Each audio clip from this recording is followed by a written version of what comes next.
Lumabas nga pala kami kagabi at grabe, sobrang nabusog kami dito nga sa kinainan namin kasi nga only rice, only gravy at only sabaw pa. So, yun na nga, kagabi nga, nag-crave nga ako ng gravy, kaya naman ayan at niyaya ko nga yung pamilya ko lumabas para nga kumain doon sa pinagkainan namin nung nakaraan. Nagmotor na nga lang kami kasi nga malapit lang din naman sa amin yung pupuntahan namin, pero dumaan muna kami dito sa may 7-Eleven para mag-withdraw. Sahod pa nga to ni Daddy J anong nakaraan at yung kung pangalan niya siya withdrawan kasi ngayon pa lang din ako ulit nakalabas. Tapos ayan, tignan nyo naman itong si Baby Jella habang nag-withdraw nga ako dito ay nagpapakarga pa. Ewan ko ako lang mga mi kapag bagong sahod, todo tipid ako ng ilang araw para hindi maubos agad, kaya lang mauubos din pala ng isang araw lang.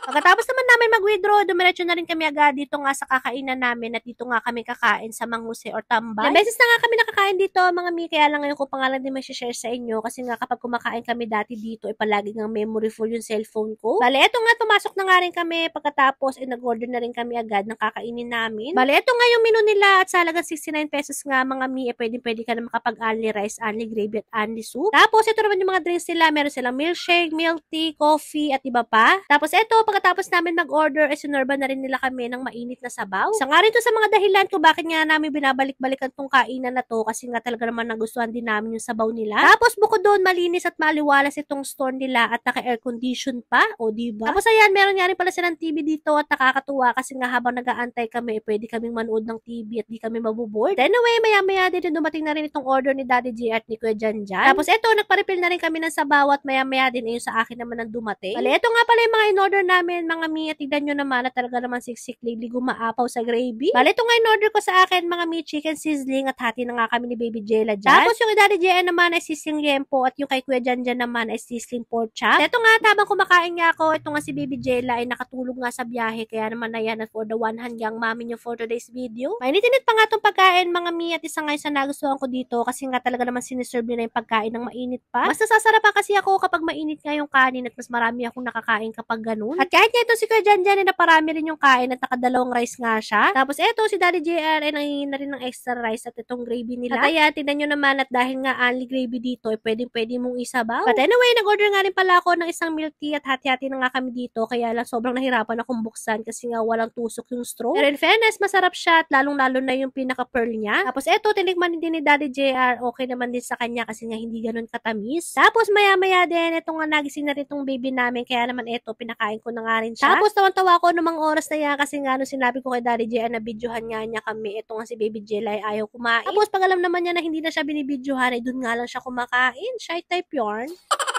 At eto, nahuli naman namin na kumain siya, kaya lang niluwa naman niya pagkatapos niyan.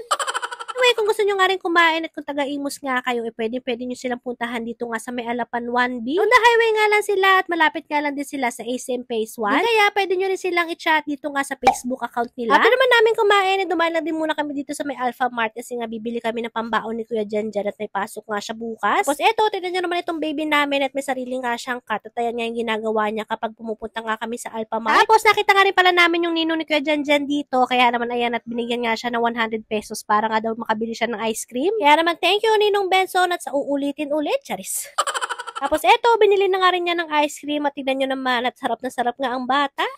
Eto nga, nakita nga rin ng maliit, kaya naman ayan at binigyan ko na nga rin ng kaunti para naman matikman din niya. Tapos maya-maya din eto, tapos na rin kaming mamili, kaya naman hanggang dito na lang muna mga miso, and lang. Salamat, God bless!